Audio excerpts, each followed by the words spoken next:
Hello students, welcome to magnet brains. This is Anamika Singh. कैसी हैं आप सभी?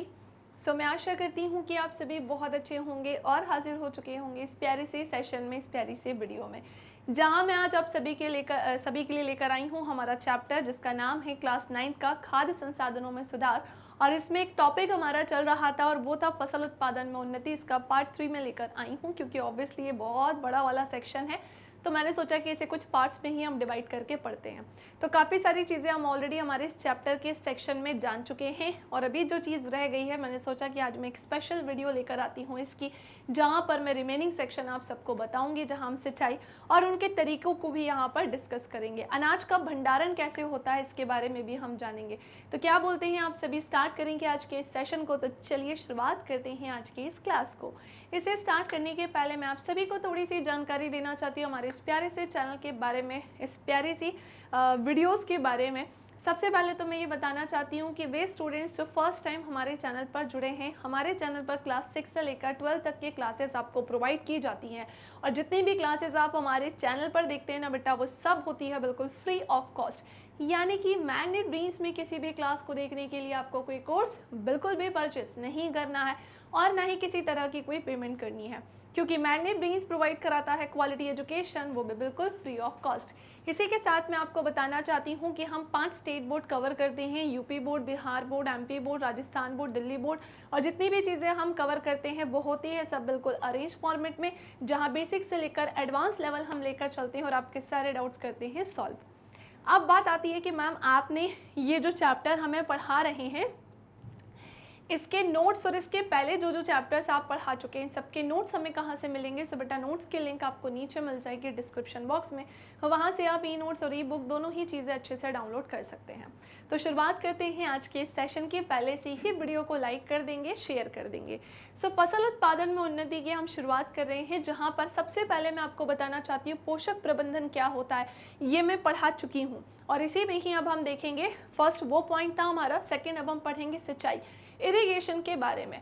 भाई एक बात बताइए कि जो पहली बात तो जब क्रॉप का प्रोडक्शन होता है यानी कि फसलों का उत्पादन होता है, ये पूरी तरह से किस पर निर्भर होता है? मौसम पर, सीजन के अकॉर्डिंग होता है, जहाँ पर वेदर बहुत मैटर करता है कि किस तरीके का वेदर है, गर्मी का मौसम है, सर्दी का मौसम है, बरसात का मौसम है, क्योंकि हमारे यहाँ तरह तरह की फसलों का उत्पादन होता है। कुछ फसलें ऐसी होती हैं जिन्हें ज़्यादा मात्रा में पानी चाहिए होता है, कुछ फसलें ऐसी होती हैं जो कम मात्रा में भी उग जाती हैं, ग्रो होती हैं, और कुछ फसलें ऐसी होती हैं जो सर्दी के मौसम में ही जिनको उगाया जाता है।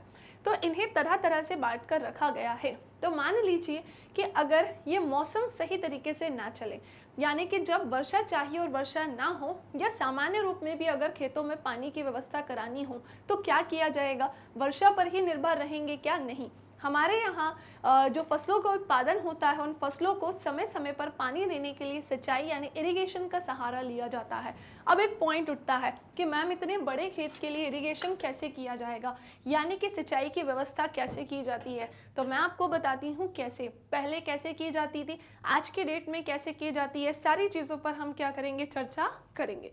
ओके, बात ऐसी है कि भारत में अधिकांश खेती वर्षा पर आधारित है। बिल्कुल सही कहा है, लेकिन वर्षा पर आधारित तो है, लेकिन एक पूर्वानुमान लगाया जाता है कि वर्षा होगी। बिल्कुल श्योरिटी नहीं होती है कि इस बार वर्षा इतनी ज़्यादा होगी। कई बार तो पानी इतना ज़्यादा गिर जाता है कि बाढ़ आ जाती है और पूरी फसल बहकर भी चली जाती है। तभी तो फसलों की किस्मों में सुधार हमने पढ़ा था ना, कि चाहे बाढ़ आए, चाहे आंधी आए, तूफान आए, सूखा पड़े, अर्थक्वेक आए, कुछ भी आए, है ना। अर्थक्वेक में तो खैर क्या ही बच पाएगा कुछ, लेकिन बाढ़, आंधी, तूफान, फसलों की किस्में ऐसी होनी चाहिए कि वो हर परिस्थितियों में क्या कर जाए? सरवाइव कर जाए और सही तरीके से फसल का उत्पादन हो जाए। खैर अभी हम वो नहीं पढ़ रहे हैं, वो तो मैं आपको बहुत अच्छे से पढ़ा चुकी हूँ।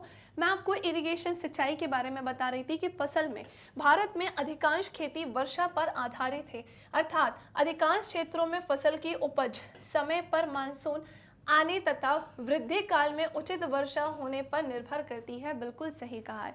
क्या कह रहे हैं कि अधिकांश क्षेत्रों में फसल की उपज समय पर मानसून आने तथा वृद्धि काल में उचित वर्षा होने पर निर्भर करती है।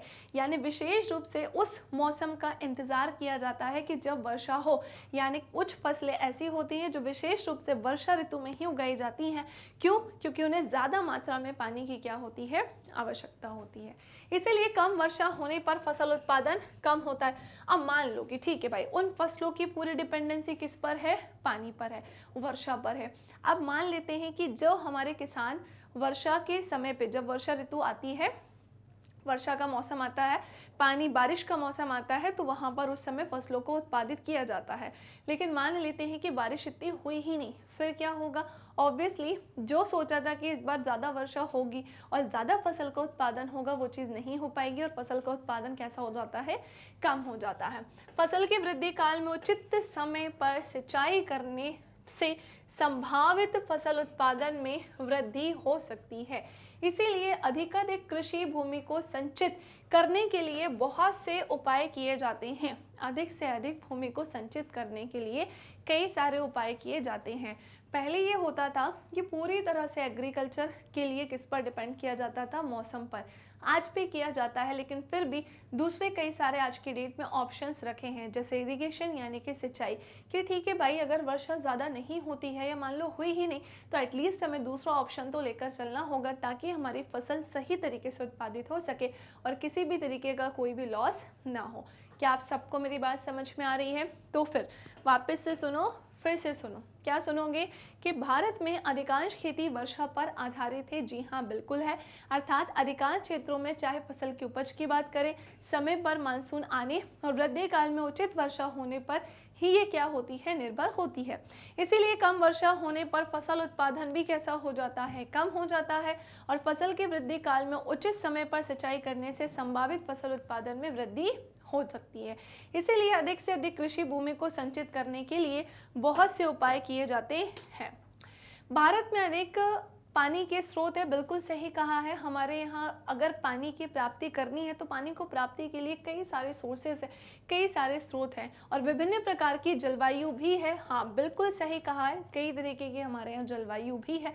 इन परिस्थितियों में विभिन्न प्रकार के सिंचाई की विधियां पानी के स्रोत की उपलब्धता के आधार पर अपनाई जाती हैं। इन स्रोतों के कुछ उदाहरण हैं, जैसे कुएं का सहारा लिया जा सकता है फसलों को पानी देने के लिए, नहरों का प्रयोग किया जा सकता है, नदियां हैं, तालाब हैं, इन सबकी सहायता से सिंचाई की जा सकती है या हमारी फसलों को पानी पहुंचाया जा सकता है। ये दो सारी की सारी, पीछे चलो थोड़ा, ये नहीं, ये सारी की सारी मॉडर्न टेक्नोलॉजीज़ हैं जिनका यूज़ करके खेतों को क्या दिया जाता है? सिंचाई की जाती है अगर वर्षा नहीं होती है तो। जनरली इन मॉडर्न टेक्नोलॉजीज़ का ही क्या किया जाता है? यूज़ किया जाता है। पर इसके अलावा कई सारे और तरीके भी हैं, वो आपके सामने बताए हैं। हालांकि कुएं का जो तरीका है वो अब इतना यूज़ नहीं होता है। क्यों? क्योंकि उसमें बहुत ज़्यादा मेहनत लगती है। कई सारे फार्मर्स करते हैं आज भी, लेकिन मेनली अगर देखा जाए तो अब हमारे फार्मर्स ने न्यू टेक्नोलॉजीज़ का यूज़ करना स्टार्ट कर दिया है। पहली बात तो बहुत टाइम टेकिंग होती है और इसमें मेहनत भी कैसी लगती है? बहुत ज़्यादा। कुएं से पानी निकालना और फिर किसे पहुँचाना? फसलों को। मान लो कि एक बहुत बड़ा भूमि का टुकड़ा है, बहुत लार्ज स्केल पर फसलों का उत्पादन किया जा रहा है, तब तो बहुत ज़्यादा प्रॉब्लम आती है। ठीक है। अब एक काम करते हैं, कुएं से सबसे पहले पढ़ेंगे कि कैसे फसलों को सिंचाई मिलती है, पानी मिलता है। कुएं दो प्रकार के होते हैं। सबसे पहली चीज़, एक तो खुदे हुए होते हैं और दूसरा होता है नलकूप। क्या बोला है? कुएं कैसे होते हैं? दो तरीके के होते हैं, एक तो खुदे हुए होते हैं और एक होता है नलकूप। आपने कभी कुओं को देखा है? कभी आप अपने होम टाउन गए हो, या हो सकता है आप में से कई लोग भाई हो सकता है गांव में ही रहते हो, तब तो आपने कुओं को देखा ही होगा, पानी भी आप लोग उससे निकालते होंगे। लेकिन जो शहर में रहते हैं, हो सकता है उन्होंने कभी ना भी देखा हो। तो भाई देख लो, कुएं कुछ इस तरीके से होते हैं। बहुत गहराई में जब इसके देखोगे, ऐसे झाँक के देखोगे ना, तो पानी उसमें आपको दिखेगा। ऐसे रस्सी जो है, इसकी जो रस्सी है बाल्टी से बंधी हुई होती है और वो रस्सी को नीचे की तरफ छोड़ दिया जाता है और फिर वो रस्सी इसकी सहायता से नीचे नीचे नीचे नीचे जाती है, बाल्टी बंदी है, और फिर वो पानी भर लिया जाता है, उसमें पानी ऑटोमेटिकली भरा जाता है और फिर हम उसे खींचते हैं तो पानी बाहर आ जाता है। थोड़ा टाइम टेकिंग है और मेहनत ज़्यादा है। ठीक है। सो कुएं दो प्रकार के होते हैं, एक तो खुदे हुए कुएं होते हैं और दूसरा क्या होता है? नलकूप होता है। खुदे हुए कुएं द्वारा भूमिगत जल स्तरों में स्थित पानी को एकत्रित किया जाता है। नलकूप में पानी गहरे जल स्तरों से निकाला जाता है और इन कुओं से सिंचाई के लिए पानी को पंप द्वारा निकाला जाता है। क्या कहा जा रहा है? नलकूप में पानी गहरे जल स्तरों से निकाला जाता है और इन कुओं से सिंचाई के लिए पानी को पंप के द्वारा निकाला जाता है। नेक्स्ट आते हैं, नहरों का भी सहारा लिया जाता है सिंचाई करने के लिए। नदी जल उठाव प्रणाली का भी प्रयोग किया जाता है सिंचाई करने के लिए और तालाबों का भी प्रयोग किया जाता है सिंचाई करने के लिए। अब पॉइंट ये उठता है कि मैम नहरों का प्रयोग कैसे किया जाता है? तो सुनो, ये सिंचाई का एक बहुत ही विस्तृत या फिर कह सकते हैं एक व्यापक तंत्र है। इसमें पानी एक या अधिक जलाशयों अथवा नदियों से आता है। मुख्य नहर से शाखाएं निकलती हैं जो विभाजित होकर खेतों में सिंचाई करने का काम करती हैं। क्या कहा है कि मुख्य नहर से शाखाएं निकलती हैं जो डिवाइड होकर यानी कि विभाजित होकर खेतों में सिंचाई करती हैं। ये कब सहारा लिया जाता है? नहरों का। तो ये सिंचाई का बहुत विस्तृत और व्यापक तंत्र होता है। इसमें पानी एक या अधिक जलाशय या फिर नदियों से आता है और मुख्य नहर से शाखाएं निकलती हैं, कई सारी शाखाएं निकलती हैं और विभाजित होकर ये खेतों में सिंचाई करती हैं। इसका काफ़ी सारे लोग सहारा लेते हैं। नदी जल उठाव प्रणाली का भी बात करते हैं। जिन क्षेत्रों में जलाशयों से कम पानी मिलने के कारण नहरों का बहाव अनियमित तथा अपर्याप्त होता है, वहां जल उठाव प्रणाली का प्रयोग किया जाता है। मान लो अगर ये टेक्निक फॉलो नहीं कर रही है, पानी की कमी है ना, तो फिर उस स्थिति में इस प्रणाली का उपयोग किया जाता है। अधिक उपयोग रहती है। नदियों के किनारे स्थित खेतों में सिंचाई करने के लिए नदियों से सीधे ही पानी निकाला जाता है। थोड़ा सा डिफिकल्ट होता है नदियों से डायरेक्ट पानी निकालना और फिर अपनी फसलों को देना, ये थोड़ा सा डिफिकल्ट है। जैसे कुआं वाला टाइम टेकिंग है, मेहनत है, वैसे ये भी टाइम टेकिंग होता है, मेहनत लगती है। तालाब, छोटे जलाशय जो छोटे क्षेत्रों में बहे हुए पानी का संग्रह करते तालाब का रूप ले लेते हैं और तालाब की सहायता से भी लोग क्या करते हैं? अपने फसलों को पानी देते हैं। कृषि में पानी की उपलब्धि बढ़ाने के लिए आधुनिक विधियों यानी कि जो मॉडर्न मेथड्स होती हैं ना, जैसे वर्षा के पानी को संग्रहित करके रखना, यानी कि जो वर्षा का पानी होता है उसे स्टोर करके रखना तथा जल विभाजन का उचित प्रबंधन द्वारा उपयोग किया जाता है। इसके लिए छोटे बांध बनाने होते हैं जिससे कि भूमि के नीचे जल स्तर क्या हो जाए? बढ़ जाए। जब भूमि के नीचे का जल स्तर बढ़ जाएगा तो पानी की उपलब्धता आसानी से हो जाएगी। इसके लिए छोटे बांध बनाने होंगे।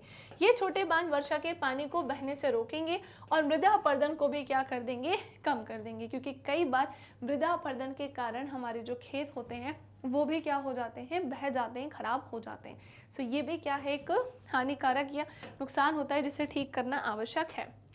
अब कुछ और चीज़ें जानते हैं, जैसे कि आप यहाँ पर देख पा रहे होंगे सूखा, है ना। एक ऐसी इमेज आप देख पा रहे हैं जहाँ पर आपको थोड़ी सी फसल जो है वो ग्रो होती हुई तो दिख रही है, लेकिन एक्चुअल में इसका कोई मतलब नहीं है। क्यों? क्योंकि यहाँ पर पड़ गया है सूखा। अब ये सूखा की स्थिति क्या होती है? सबसे पहली चीज़ तो बेटा आपकी NCERT के बीच का ये जो सेक्शन होता है जहाँ लिखा होता है इसे भी जाने, अति महत्वपूर्ण है। इस तरीके का कुछ भी लिखा होता है उसे पढ़ा करो। मैं हमेशा से ये चीज़ कहते आ रही हूँ, चाहे मैंने केमिस्ट्री पढ़ाई हो, चाहे मैंने फिजिक्स पढ़ाई हो या फिर मैंने आपको क्या पढ़ाया हो, बायो, हर एक जगह पर मैंने ये चीज़ आपसे कही है। बताओ कही है ना? बिल्कुल। तो इसे भी जाने। पानी की कमी अथवा वर्षा की अनियमितता के कारण सूखा होता है। बिल्कुल सही कहा है कि जब पानी की कमी होती है और वर्षा की अनियमितता होती है तो फिर इसके कारण सूखा पड़ता है। और सूखा ऐसे नहीं पड़ता है कि एक साल पानी नहीं गिरा तो सूखा पड़ जाएगा। कई सालों तक पानी ना गिर पाने के कारण जो खेत होते हैं वो कैसे हो जाते हैं? कुछ इस तरीके से, मतलब ये जो है बीच में से आप देख सकते हो क्रैक्स दिखाई दे रहे हैं आपको। क्यों? क्योंकि इसे पानी मिला ही नहीं है लंबे समय तक, जिसके कारण इसकी ये स्थिति हो चुकी है। यही क्या कहलाती है? सूखा कहलाती है। सूखा ऐसा नहीं होता कि इसे वर्षा जो है थोड़ी सी हुई फिर नहीं हुई, थोड़ी सी हुई फिर नहीं, वर्षा हुई ही नहीं लंबे समय तक, जिसके कारण जो भूमि है वो पूरी तरह से सूख गई है। तो पानी की कमी अथवा वर्षा की अनियमितता के कारण ही सूखा होता है।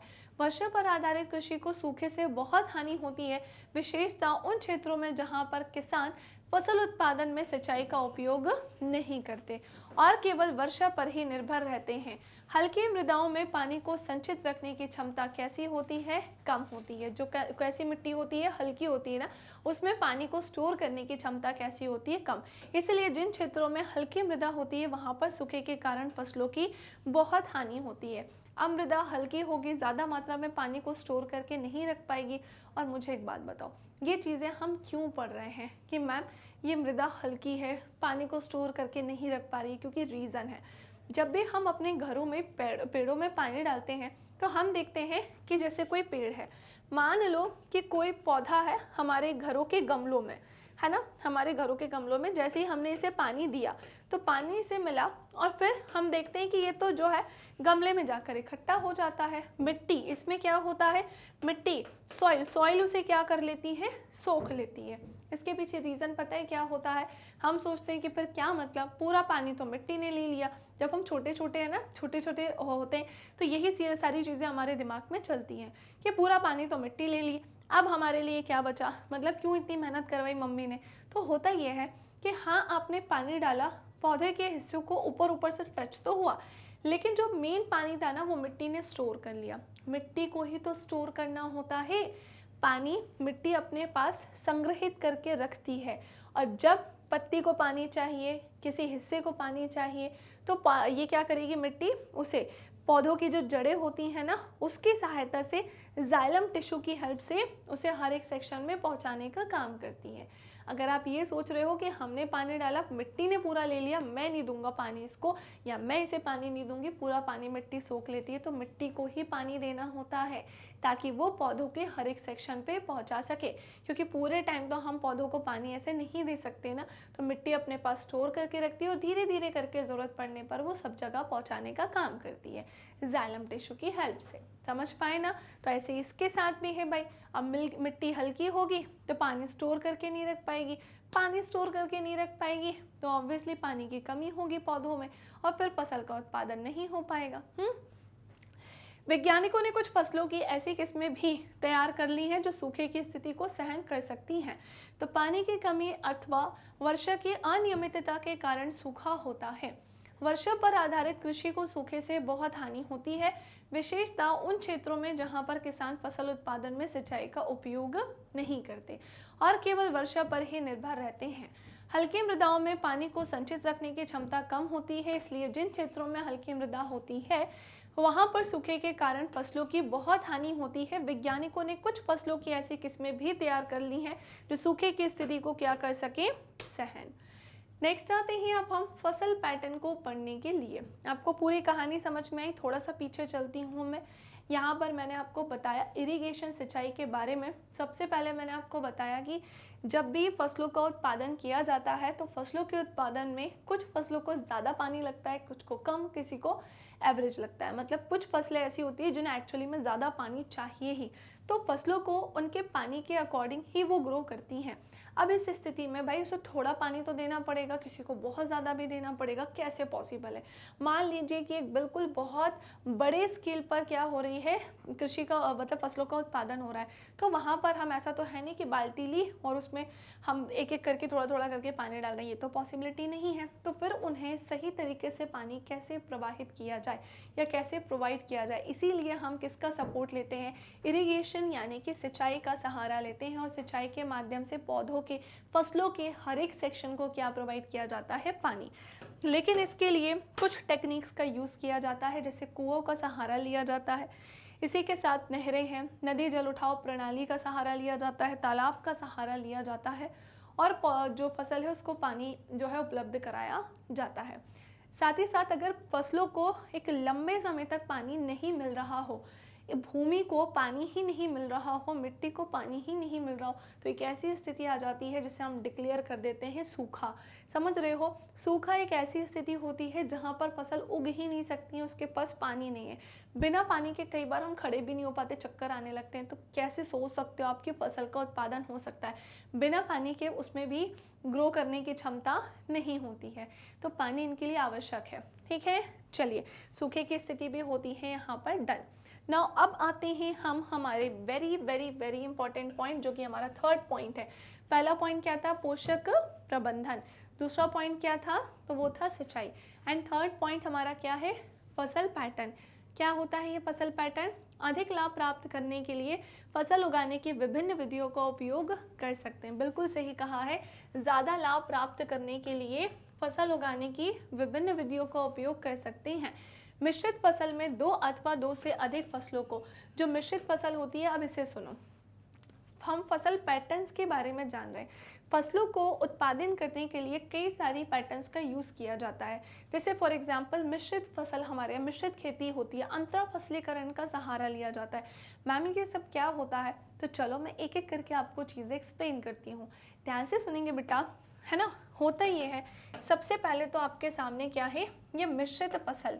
अब मैम ये मिश्रित फसल क्या होती है? तो जब 2 या 2 से अधिक फसलों को एक साथ एक ही खेत में उगाते हैं, जैसे कि हम क्या कर सकते हैं, गेहूं के साथ चना ले सकते हैं, गेहूं के साथ सरसों है, मूंगफली या फिर मूंगफली सूर्यमुखी है। तो हमने देखा कि अच्छा, क्या ये चीज़ पॉसिबल है क्या कि एक ही खेत में 2 या 2 से ज़्यादा फसलों को एक साथ उगाया जा सकता है? जी हाँ, बिल्कुल इसकी पॉसिबिलिटी है, और इसी को ही हम क्या बोलते हैं, मिश्रित फसल बोलते हैं। मिश्रित फसल में एक ही भूमि के टुकड़े पर, है ना, क्या किया जाता है, मतलब मैं बार बार ऐसे ऐसे करती हूँ तो ये मत सोचा करो कि बिल्कुल छोटा सा होता है, नहीं, एक भूमि के टुकड़े पर क्या किया जाता है, 2 या 2 से ज़्यादा फसलों को उत्पादित किया जाता है। ये चीज़ पॉसिबल है क्या? बिल्कुल पॉसिबल है, क्योंकि यहाँ उन्हीं फसलों को एक ही स्थान पर ग्रो करवाया जाएगा जहाँ इनका आपस में कोई कंपटीशन ही ना हो, मतलब एक दूसरे से कोई मतलब ही ना हो। ऐसा नहीं कि एक को उत्पादित किया तो दूसरों से फाइट करने लग जाए, मतलब कैसे फाइट करेगा भाई, एक दूसरे के पोषक तत्वों के बीच में कंपटीशन होगा, वो कहेगा मुझे चाहिए, वो कहेगा मुझे चाहिए, ग्रो ही नहीं कर पाएंगे। तो उन्हीं फसलों का इसमें उत्पादन किया जाता है जो एक दूसरे से भिड़े ना, इसको मतलब ये एक दूसरे से मतलब ही ना रखती हूँ, समझ रहे हो। तभी तो यहाँ पर इनके क्या देकर रखे हैं, कुछ एग्जाम्पल्स देकर रखे हैं। तो 2 अथवा 2 से अधिक फसलों को एक साथ एक ही खेत में उगाते हैं, जैसा कि गेहूं चना हो गया, गेहूं सरसों अथवा मूंगफली सूर्यमुखी। इससे हानि होने की संभावना कैसी हो जाती है, कम, क्योंकि फसल के नष्ट हो जाने पर भी फसल उत्पादन की आशा बनी रहती है। देखो, फर्स्ट ऑफ ऑल इससे हानि की संभावना कम होती है। मान लो कि एक आध कोई फसल नष्ट भी हो गई ना, फिर भी दूसरी फसल से उम्मीद बनी रहती है कि ये जो है कम से कम हमें नुकसान नहीं करवाएगी। तो इसीलिए जो है लोग कई बार मिश्रित फसल का भी क्या लेते हैं, सहारा लेते हैं। पहला पॉइंट समझ में आ गया ना, मिश्रित फसल। अब आते हैं हम किसकी तरफ, अंतरा फसलीकरण की तरफ, ठीक है। अब आते हैं हम अंतरा फसलीकरण की तरफ। क्या होता है अंतरा फसलीकरण? इसमें 2 अथवा 2 से अधिक फसलों को एक साथ एक ही खेत में निर्दिष्ट पैटर्न पर क्या किया जाता है, उगाया जाता है, जैसा कि चित्र वो 12.2 आपको शो कर रहा है। अब इसमें भी क्या कर रहे हैं, 2 या 2 से ज़्यादा फसलों को एक साथ एक ही खेत में उगाया जा रहा है। फिर इसमें और मिश्रित में क्या डिफरेंस है? इसमें और मिश्रित में ये डिफरेंस है कि इसे एक प्रॉपर पैटर्न में उगाया जाता है। जैसा कि आप देख पा रहे हैं, इसे क्या किया जाता है, एक प्रॉपर पैटर्न में उगाया जाता है, गुचड़ पुचड़ करके नहीं उगाया जाता।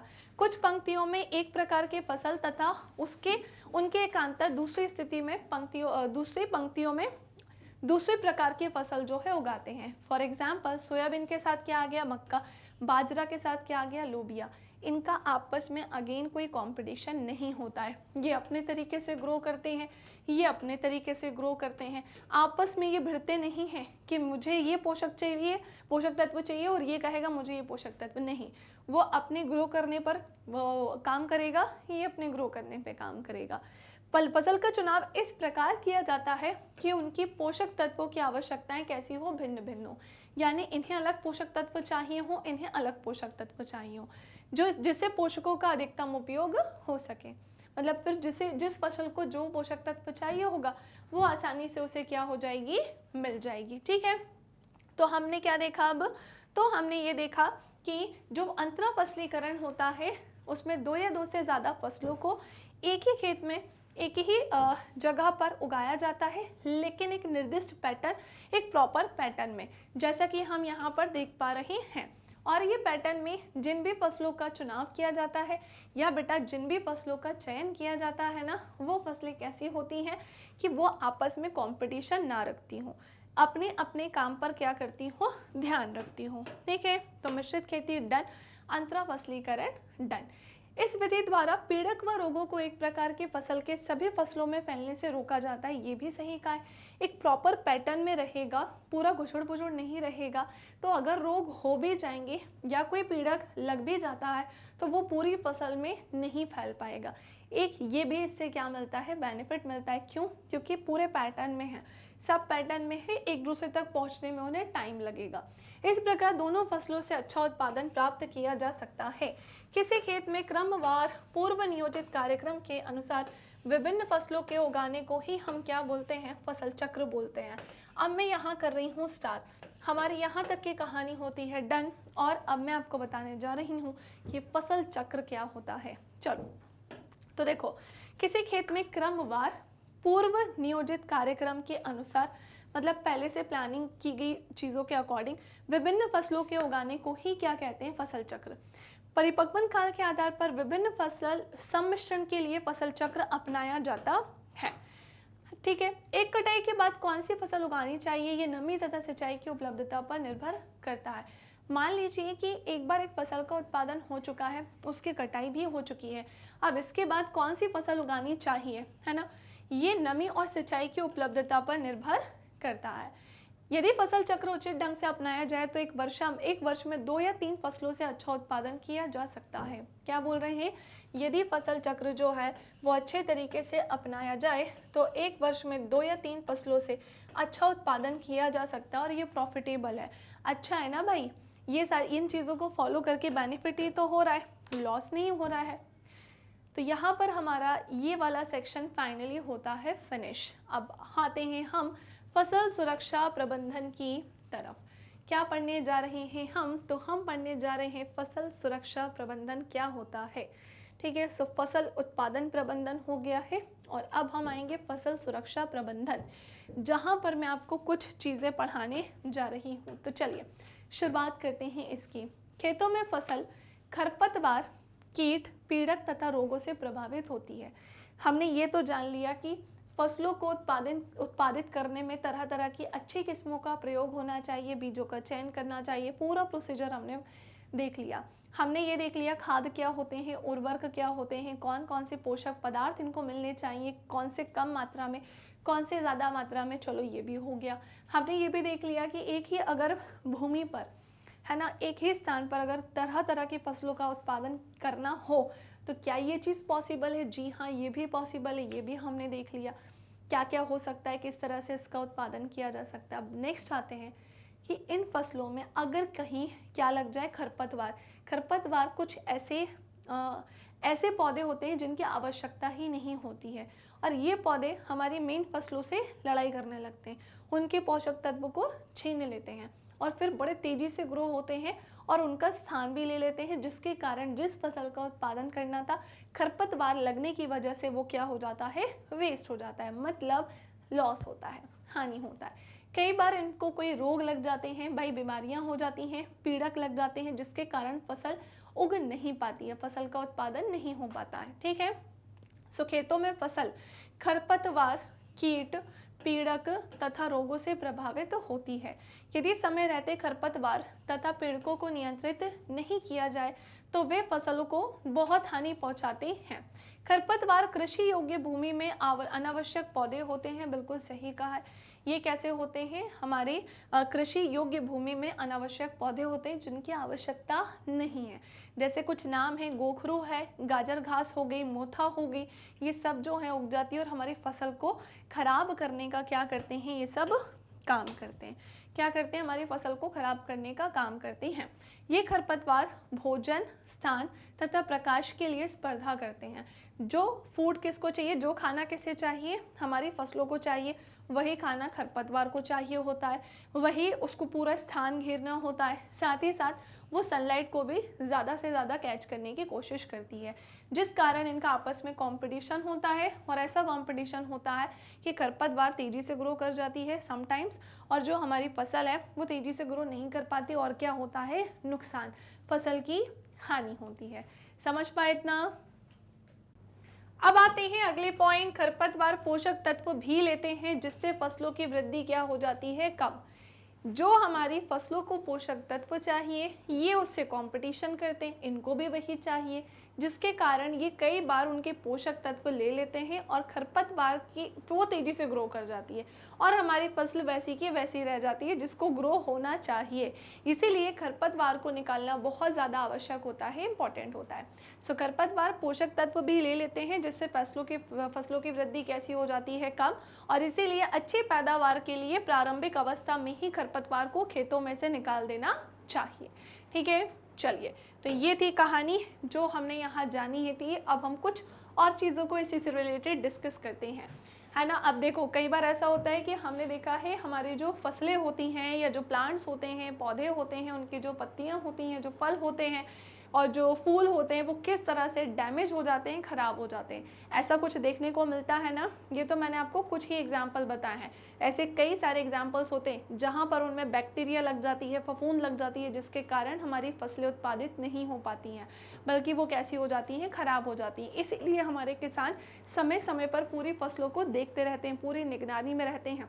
अगर उन्हें लगता है कि यहाँ पर पीड़क लग चुके हैं या इसे कोई रोग हो चुका है, तो वो उसका ट्रीटमेंट यानी उपचार भी करते हैं, जैसे हमारा उपचार किया जाता है। ठीक है, चलिए, प्रायः कीट पीड़क जो होते हैं ये 3 प्रकार से पौधों को पर आक्रमण करते हैं।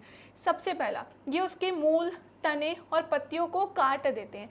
कई बार हम देखते हैं कि जो पौधे होते हैं उनका जो मूल वाला सेक्शन होता है, रूट्स वाला जो सेक्शन है वो हो गया, तने हो गए या पत्तियां कटी पिटी सी रहती हैं। ये एक कारण होता है। कीट पीड़क इस तरह से पौधों पर आक्रमण करते हैं कि उनके ये हिस्से क्या हो जाते हैं, कटे पिटे से दिखाई देते हैं। ये पौधों के विभिन्न भागों से कोशिकीय रस को चूस लेते हैं। और तीसरा है, ये तने तथा फलों में छिद्र कर देते हैं। जो तने वाला हिस्सा होता है और इसी के साथ जो फलों वाला हिस्सा होता है, उनमें छोटे छोटे से होल देखने को मिलते हैं, जिसके कारण हम कह सकते हैं कि कीट या पीड़क उसको क्या कर देते हैं, खराब। इस प्रकार से ये फसल को खराब कर देती है और फसल उत्पादन ऑब्वियसली क्या हो जाता है, कम। अगर एक बात बताओ, अगर ऐसा कुछ हमारी फसलों में हो गया है तो हम उसका यूज़ कर सकते हैं क्या? इन फसलों का या इन प्लांट्स का कैसे यूज़ करोगे आप, फलों का, फूलों का कैसे यूज़ करोगे? तो वो तो हमारे लिए क्या हो जाएगी, ख़राब हो जाएगी। तो इस प्रकार ये फसल को ख़राब कर देते हैं और फसल उत्पादन भी कैसा हो जाता है, कम। पौधों में रोग बैक्टीरिया, कवक तथा वायरस जैसे रोगों कारकों द्वारा होते हैं। जैसे हमारे अंदर बैक्टीरिया के थ्रू बीमारियां होती हैं, वायरस के थ्रू होती हैं, साथ ही साथ फफूंद के थ्रू होती है, कवकों के थ्रू, वैसे ही किसमें होती है, प्लांट्स में भी होती है। ये मिट्टी, पानी तथा हवा में उपस्थित रहते हैं और इन माध्यमों द्वारा ही पौधों में फैलते हैं। क्या कहा मैंने कि ये मिट्टी, पानी तथा हवा में प्रेजेंट रहते हैं और इन माध्यमों द्वारा ही जो प्लांट्स होते हैं, इन माध्यमों द्वारा ही पौधों में फैलते हैं। सोचने वाली बात है कि इनको ये कीट या पीड़क लगते कैसे हैं, या फिर कोई वायरस, बैक्टीरिया कैसे इन तक पहुंचता है। तो मीडियम के थ्रू पहुंचता है, चाहे तो सॉइल में, चाहे तो पानी में, या फिर एयर के थ्रू। ठीक है, इसी के साथ खरपतवार कीट तथा रोगों पर नियंत्रण कई विधियों द्वारा पाया जा सकता है। अब एक पॉइंट यहाँ पर उठता है, क्या हमारे किसान कुछ भी नहीं करते होंगे कि जो फसलों का उत्पादन हो रहा है वहाँ पर फसलों के साथ साथ खरपतवार उग रही है, तो क्या हमारे किसान यहाँ कुछ नहीं करते होंगे? या फिर ऐसा कह सकते हैं हम कि कीट लग जाते हैं, रोग होते हैं? बिल्कुल करते हैं। हमारे किसानों के पास इन हर एक समस्या का क्या होता है, समाधान है। इनमें से सर्वाधिक प्रचलित विधि क्या होती है, पीड़कनाशी रसायन होता है। कुछ रसायनों का, केमिकल्स का यूज़ किया जाता है इनसे बचने के लिए, और सबसे आसान इसमें बताया गया है पीड़कनाशी रसायन। इसके अंतर्गत शाकनाशी, कीटनाशी तथा कवकनाशी आते हैं। इन रसायनों को फसल के पौधों पर छिड़कते हैं अथवा बीज और मिट्टी के उपचार के लिए उपयोग किया जाता है। लेकिन इनके अधिकाधिक उपयोग से बहुत सी समस्याएं उत्पन्न होती हैं। किसी भी चीज़ की बेटा जीवन में अति अच्छी नहीं होती है, चाहे हम कोई भी चीज़ बोलें। कई बार ऐसा होता है कि बहुत स्वादिष्ट भोजन हमारे सामने होता है, कोई भी चीज़ हमें बहुत ज़्यादा पसंद होती है और अगर वो हमारे सामने है तो उसे देखकर हमारे मुंह में पानी आ जाता है और हम ज़्यादा खा लेते हैं और फिर हमारा जो पेट है वो क्या हो जाता है, ख़राब हो जाता है। तो ये जो प्रॉब्लम्स होती हैं हाथी के कारण ही हुई ना, ज़्यादा खा लिया इसलिए ऐसा हुआ। बहुत ज़्यादा पढ़ाई कर लेते हैं, सर चकराने लगता है, ऐसा लगता है कि यार कुछ हो ना जाए हमको कहीं। कुछ लोग इतना पढ़ाई कर लेते हैं पागल ही हो जाते हैं। कुछ लोग अगर दोस्ती निभाने जाते हैं तो बिल्कुल उसी में ही लीन हो जाते हैं। मतलब मल्टीपल चीज़ें हैं, किसी भी चीज़ की बेटा अति अच्छी नहीं होती है। तो ऐसे ही अगर ज़्यादा मात्रा में केमिकल्स का यूज़ करोगे आप अपनी फसलों पर, तो वो केमिकल्स उन पर क्या कर देंगे, रिएक्ट कर जाएंगी। लेकिन इनके इसलिए तो बोल रहे हैं अधिक से अधिक उपयोग करने से बहुत सी समस्याएं होती हैं, जैसे कि ये पौधों तथा जानवरों के लिए कैसे होते हैं, ऑब्वियसली विषैले होते हैं। जानवरों के लिए कैसे हैं, ज़्यादा विषैले हैं। और हमारे एनवायरनमेंट को भी क्या करते हैं, ये अफेक्ट करते हैं। हमारे पर्यावरण प्रदूषण का भी ये क्या बनते हैं, फिर कारण बनते हैं। ठीक है, नेक्स्ट आते हैं यांत्रिक विधि द्वारा खरपतवारों को हटाना भी एक विधि होती है। मैकेनिकल मेथड्स का यूज़ कर सकते हैं, जिसके थ्रू क्या होगा, जो खरपतवार हमारी फसलों के आजू बाजू उगती हैं उससे क्या कर दिया जाएगा, रिमूव। निरोधक विधियां होती हैं, जैसे समय पर फसल उगाना, उचित क्यारियां तैयार करना, अंतरा फसलीकरण तथा फसल चक्र खरपतवार को नियंत्रित करने में काफ़ी ज़्यादा क्या होती हैं, सहायक होती हैं। अब ये मत कहना कि मैम ये अंतरा फसलीकरण क्या होता है, अब ये मत कहना कि मैम ये फसल चक्र क्या होता है, क्योंकि ये सारी चीज़ें अभी थोड़ी देर पहले हमने डिस्कस की है ना। मतलब इसका जो सेकंड वाला पार्ट था हमने वहाँ इसे डिस्कस की हुई है। सो पीड़कों पर नियंत्रण पाने के लिए प्रतिरोधक क्षमता वाली किस्मों का उपयोग तथा ग्रीष्म काल में भी हल से जुताई कर निरोधक विधियां होती हैं। अब भाई जो पीड़क रोधी होते हैं, है ना, या जो पीड़क होते हैं, बेसिकली पीड़क रोधी नहीं, पीड़क, इन पीड़कों पर नियंत्रण करने के लिए सबसे बेस्ट तकनीक क्या है पता है, कि भाई प्रतिरोधक क्षमता वाली किस्में होनी चाहिए, जिनका इम्यून सिस्टम कैसा हो, अच्छा हो, और इन पीड़कों का उन पर कोई प्रभाव ही ना पड़ सके। समझ रहे हो।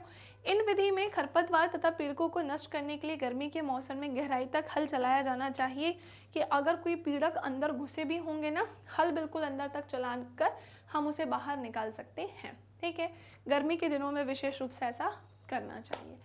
सो दैट्स इट, यहाँ पर होती है इसकी कहानी कंप्लीट। फसल सुरक्षा प्रबंधन में मैंने कुछ खरपतवार और कुछ कीट पीड़कों के बारे में यहाँ पर बताया है, और भी कई सारी चीज़ें हमने डिस्कस की है। अब इसी से रिलेटेड एक छोटी सी एक्टिविटी ये आप सभी के सामने है, इसे जल्दी से देखो और इसे सॉल्व करके इसका आंसर दो। आज के सेशन में आप सबको होमवर्क भी मिलेगा, क्योंकि ऑब्वियसली ये आपका ही सेक्शन है, तो ध्यान से सुनो। एक एक्टिविटी आप सभी के सामने है, आपको बताना है। पहले तो सुनो ये है क्या। किसी पास के बगीचे अथवा खेत में आपको जाना है और उसमें पाए जाने वाले खरपतवार, उसमें पुष्प या फसल की सूची आपको बनानी है। क्या बोला है कि आपको बांस के बगीचे या फिर खेत में जाना है और उसमें पाए जाने वाले खरपतवार, पुष्प या फिर फसल की सूची आपको बनानी है, और इन पुष्प या फसलों पर अगर कोई कीट पीड़क लगा हो तो उसकी सूची भी आपको बनानी है। तो भाई ये तो आप आसपास जाओगे, देखोगे कि कोई पीड़क लगा है तो ही तो उसकी लिस्ट बना पाओगे, ये तो मैं अज्यूम करके नहीं बता सकती हूँ। तो इसका मतलब ये आपका सेक्शन है, आपका काम है, कमेंट सेक्शन में बताइएगा कि आप अपने आसपास के बगीचों में जब गए, खेतों में गए, तो उसमें खरपतवार और पुष्प या फसल की सूची बनाना है कि कौन सी खरपतवार है, और इन पुष्पों या फसलों पर अगर कोई कीट भी आपको दिखाई दे रहे हैं, कीट पीड़क, तो वो भी आपको बताना है, लिस्ट बनाकर प्रॉपर। तो देखते हैं किन स्टूडेंट्स का आंसर सबसे पहले आता है। तो वे स्टूडेंट्स जो खेतों में कह रहे हैं, अगर गाँव में रहते होंगे तो वो तो बिल्कुल अच्छे से आंसर दे सकेंगे, लेकिन जो शहरों में रहते होंगे हो सकता है उन्हें थोड़ी प्रॉब्लम हो, बट ठीक है, एक बार ट्राई करके देखिएगा, आपसे आंसर निकलेगा। अगली कहानी की तरफ आते हैं, और वो है अनाज का भंडारण। Very very very important. So बात कुछ ऐसी है कि मैम अनाज का भंडारण होता क्यों है। पहली बात देखो, इतनी ज़्यादा पॉपुलेशन है और खाने की इतनी सारी वैरायटीज़ है, फूड की इतनी सारी वैरायटीज़ है जिसे हम पूरे साल खाते हैं। आप खुद नोटिस करो ना, जब हमारे घर में भी गेहूँ, चावल, इन सब चीज़ों का जो स्टोरेज है, मतलब इनको स्टोर करके रखा जाता है पूरे साल भर के लिए। ऐसा तो नहीं है ना कि हर महीने गेहूँ आ रहा है, हर महीने आटा पिसवाया जा रहा है, ऐसा तो नहीं होता। हमारे यहाँ पूरे साल का ही जो है राशन भरवा लिया जाता है। कई सारी ऐसी चीज़ें होती हैं जो साल की इकट्ठा आ जाती हैं, छोटी मोटी तो हर महीने अलग आती हैं, लेकिन साल का ये इकट्ठा आने वाली चीज़ें होती हैं। तो जब हम घरों में इनको रखते हैं ना, जैसे गेहूँ आ गया या फिर जैसे चावल आ गया, दाल आ गई साल भर का, तो इन्हें काफ़ी सुरक्षित प्लेस पर रखा जाता है ताकि इनमें किसी तरीके से नमी ना लगे, पानी ना पहुंच पाए, सीड़न ना लग पाए, ख़राब ना हो जाए, कीड़े ना पड़ जाए, बहुत सारी चीज़ों को ध्यान में रखा जाता है। तो जब घर में एक साल का हमारा जो राशन है, हमारे पूरे घर के मेंबर्स का, उसे इतना अच्छे से रखा जाता है, तो आप ये सोचो जहाँ इतनी लार्ज पॉपुलेशन के लिए लार्ज स्केल पर जब ये सारी चीज़ें उगाई जाती हैं, क्रॉप का प्रोडक्शन होता है, इसे प्रोड्यूस किया जाता है, तो कितने अच्छे से स्टोर किया जाता होगा, मतलब कितनी सारी चीज़ों का ध्यान रखा जाता होगा। इसका बेस्ट एग्जाम्पल ये कुछ आपके सामने ही है। अब सोचो कि भाई यहाँ बहुत ज़्यादा बारिश हो जाए, गलती से ज़्यादा पानी पहुँच जाए, बहुत नमी है, बहुत गर्मी है, जिसका सीधा इफेक्ट इन सभी अनाज पर पड़ेगा और हो सकता है कि ये ख़राब भी हो जाए। हमारे पूरे साल का जो अनाज है वो यहाँ पर सुरक्षित रहता है और हो सकता है कि कई सारे रीजंस, कीड़े भी लग सकते हैं इनमें, जिनके कारण ये क्या हो जाएगा, ख़राब हो जाएगा। तो अनाज का भंडारण, पहली बात तो इसे करने के लिए कई सारी चीज़ों का ध्यान रखा जाता है और इसे भंडार करके रखना इसलिए ज़रूरी है कि ये हमारे साल भर का इकट्ठा होता है और फिर इसे मार्केट में जाकर सेल किया जाता है। लेकिन खेतों से लेकर हमारा जो भंडार गृह होता है वहाँ तक इसे स्टोर करके रखना, जब तक इसे मार्केट में ना लेकर जाया जाए, बहुत डिफ़िकल्ट होता है। तो कृषि उत्पाद के भंडार में बहुत हानि हो सकती है, बिल्कुल सही कहा है, बिल्कुल बिल्कुल 100% ये सेंटेंस कैसा है, सही है कि कृषि उत्पाद का जो भंडार होता है उसमें बहुत हानि हो सकती है। इस हानि के जैविक कारक कीट, कृंतक, कवक, चिंचड़ी तथा जीवाणु यानी कि बैक्टीरिया तथा इस हानि के अजैविक कारक भंडार के स्थान पर उपयुक्त नमी व ताप का अभाव होता है। नमी व ताप का क्या होता है, अभाव होता है। ये कारक उत्पाद की गुणवत्ता को क्या कर देते हैं भाई, खराब कर देते हैं। क्या बोला है, ये कारक क्या करते हैं, ऑब्वियसली जिस पदार्थ का, जिस चीज़ का उत्पादन हुआ उसकी क्वालिटी को खराब कर देते हैं। वजन भी उसका कैसा हो जाता है, घट जाता है, कम हो जाता है और अंकुरन करने की क्षमता भी कम कर देते हैं और उत्पाद को बदरंग कर देते हैं। इतनी सारी समस्याएं आ जाती हैं अगर ध्यान ना रखा जाए तो। ये सब लक्षण बाजार में उत्पाद की कीमत को, अब आप सोचो कि आप एक ऐसी चीज़ खरीदने जा रहे हो जिसका वेट बहुत कम है, कलर उसका चेंज हो चुका है और आपको पता है कि भाई ये जैसा चाहिए था वैसा तो है ही नहीं, तो आप उसके लिए वो अमाउंट पे करोगे क्या जो आप पहले करना चाह रहे थे। मान लो कि पहले अगर आप 100 रुपये, फॉर एग्जाम्पल मान लो बेटा कि अगर आप उस समय अभी 100 रुपये देने के लिए उस अनाज को तैयार थे, तो ये सारी चीज़ें देखने के बाद आप क्या बोलोगे, भाई मैं तो ना 50 रुपये दूंगा, मैं तो सीधे इसकी आधी रेट दूंगा, इसमें ज़्यादा चीज़ें तो गायब ही है, मैं करूँगा क्या इसका। जिसके कारण मार्केट में इसकी वैल्यू कैसी हो जाती है, कम, और हमारे किसानों को इसका क्या होता है, नुकसान। सो ये सब लक्षण बाजार में उत्पाद की कीमत को क्या कर देते हैं, कम कर देते हैं और इन कारकों पर नियंत्रण पाने के लिए उचित उपचार और भंडार का प्रबंधन होना चाहिए। निरोधक तथा निरंतर नियंत्रण विधियों का उपयोग भंडारण करने में पहले किया जाता है। इन विधियों के भंडारण से पहले उत्पाद की नियंत्रित सफाई को अच्छी तरह सुखाना, पहले सूर्य के प्रकाश में और फिर इसे छाया में तथा धूमक का उपयोग करना, जिससे कि पीड़क जो है वो मर जाए अगर वो उसमें हो भी, सम्मिलित हो भी। ठीक है, चलिए एक और कहानी की तरफ आते हैं। अनाज के भंडारण से रिलेटेड चीज़ें होती हैं यहाँ पर डन। एक और एक्टिविटी यहाँ पर दी गई है और अगेन इसका भी आपको कमेंट सेक्शन में बताना है। अनाज या दालों के दानों या फिर बीजों को आपको एकत्रित करना है और उनकी बुवाई, जब उसको बोया जाता है तब से लेकर उसके काटने के मौसम की जानकारी भी आपको एकत्रित करके देनी है। तो ये सब काम भी आपका ही है, तो कमेंट सेक्शन में मुझे ज़रूर ये करके बताइएगा। इसका आंसर जो है मैं खुद दूंगी, लेकिन इसका आंसर आपको मिलेगा कमेंट सेक्शन में। पहले मैं देखना चाहती हूँ कि आप सबने कितने एफर्ट्स लगाए हैं, तो इसके पहले वाली एक्टिविटी का तो आंसर वहाँ पर भी मिल जाएगा। पहले मैं देखती हूँ कि आपके आसपास जो आपने चीज़ें देखकर बताई हैं वो क्या है और फिर उसके अकॉर्डिंग मैं आंसर दूंगी आप सभी को, क्योंकि वो तो उस पर बेस्ड है। और ये वाला आंसर भी आप सभी को कमेंट सेक्शन में देना है, ठीक है। सो अनाज का भंडारण भी यहाँ पर होता है फाइनली फिनिश, और आज की क्लास भी होती है यहाँ पर फिनिश। उम्मीद करती हूँ कि आज का सेशन आपको अच्छा लगा होगा और फाइनली हमारा ये टॉपिक 3 पार्ट में होता है फिनिश। नेक्स्ट क्लास में अब हम अगले टॉपिक को पढ़ेंगे। सो पहले ही वीडियो को लाइक कर देना, पहले ही वीडियो को शेयर कर देना और चैनल को सब्सक्राइब नहीं किया है तो वो तो सबसे पहले करना। तो आज के लिए इतना ही, मिलेंगे नेक्स्ट सेशन में, तब तक के लिए bye bye, take care, thank you class. मेरी क्लासेस आपको कहाँ कहाँ मिल सकती हैं, यूट्यूब पर, एप्लीकेशन पर, और इसी के साथ वेबसाइट के थ्रू जुड़कर भी आप मेरे सेशंस अटेंड कर सकते हैं। बाकी Facebook, Instagram, Twitter, Telegram, WhatsApp, ये है मैग्नेट ब्रेन्स के कुछ अदर प्लेटफॉर्म्स, और ये है हमारे हिंदी इंग्लिश मीडियम के टॉप कोर्सेज जैसे CBSE board, Delhi board, Bihar board, UP board, MP board, Rajasthan board, वैदिक maths, crash course, spoken English, और ये है हमारे ई-नोट्स और ई-बुक के लिंक नीचे डिस्क्रिप्शन बॉक्स में।